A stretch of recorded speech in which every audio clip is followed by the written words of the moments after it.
Jadi saya mengikuti dalam beberapa hari terakhir ini manuver berbahaya yang dilakukan oleh Jokowi lewat tangan-tangan kekuasaannya. Manuver yang tanpa ragu-ragu, juga tanpa rasa malu.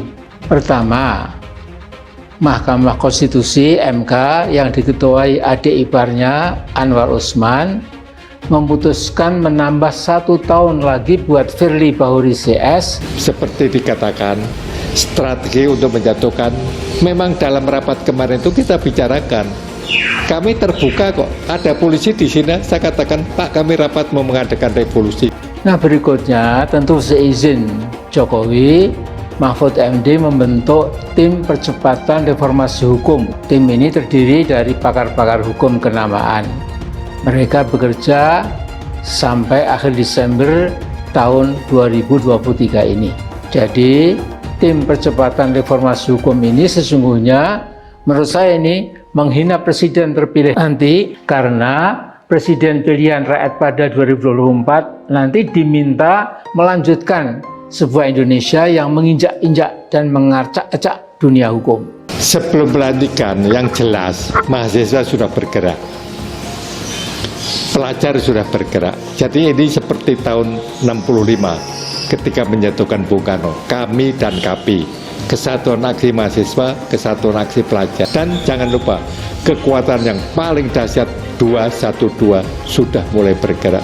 Sebagai pimpinan KPK, jadi Anwar Usman yang sering mengatakan tidak pernah takut kepada siapapun kecuali pada Allah Subhanahu wa Ta'ala, ternyata juga takut pada kakak iparnya, Kakanda Joko. Akan menaati konstitusi, ya, seluruh hal-hal yang kita lakukan berpartai dan bernegara harus sesuai dengan konstitusi. Kalau kita memang ingin mengkritik, ya kritik saja.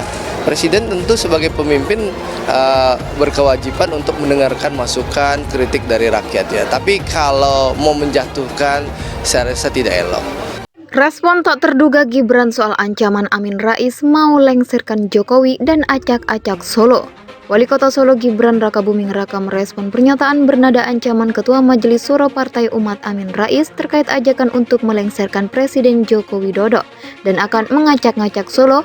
Ancaman Amin Rais tersebut sebelumnya diunggah oleh pemilik akun media sosial Twitter @le_brewok pada Selasa 13 Juni 2023. Akun tersebut mengunggah tangkapan layar pernyataan Amin Rais yang diberitakan salah satu media. Amin Rais mengajak secara konstitusional untuk melengsarkan Presiden Joko Widodo dengan gerakan People Power. Pernyataan itu diucapkan Amin Rais di acara Dialog Nasional Rakyat Bertanya, Kapan People Power dalam acara HUT ke-26 Mega Bintang di Solo.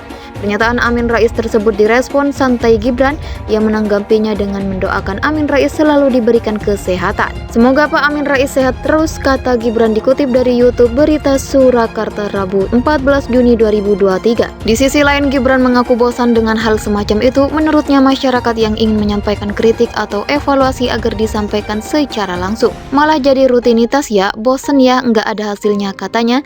Ya nggak piye-piye, silakan jika ada keluhan, jika kritikan, evaluasi silakan sampaikan saja, ujar Gibran. Wali Kota Solo Gibran Rakabuming Raka. Gibran sebelumnya juga menanggapi unggahan di media sosial Twitter terkait tangkapan layar pemberitaan gerakan People Power yang disuarakan Amin Rais. Ia mengaku santai soal hal tersebut. Halah santai wae saja, tulis Gibran dengan emotikon tertawa pada Rabu 14 Juni 2023. Amin Rais di acara Dialog Nasional Rakyat Bertanya, Kapan People Power mengajak umat Islam untuk melengsarkan Presiden Joko Widodo. Amin Rais yang pernah menjabat sebagai Ketua MPR itu menyebut Jokowi menjadi presiden karena kehendak rakyat sehingga dapat pula dilengsarkan dengan alasan yang sama. Ibas mendadak menanggapi Presiden Jokowi soal kepemimpinan bukan seperti meteran pom bensin. Wakil Ketua Umum Partai Demokrat Edi Baskoro Yudhoyono alias Ibas turut bicara soal sindiran Presiden Joko Widodo mengenai estafet kepemimpinan bukan seperti meteran pom bensin yang harus dimulai dari nol. Putra bungsu SBY itu mengatakan keinginan setiap partai politik berbeda-beda. Ada partai yang menginginkan proses kepemimpinan berkelanjutan, tapi ada juga partai yang menginginkan perubahan dan perbaikan seperti koalisi perubahan yang dihuni PKS, Demokrat, dan Nasdem.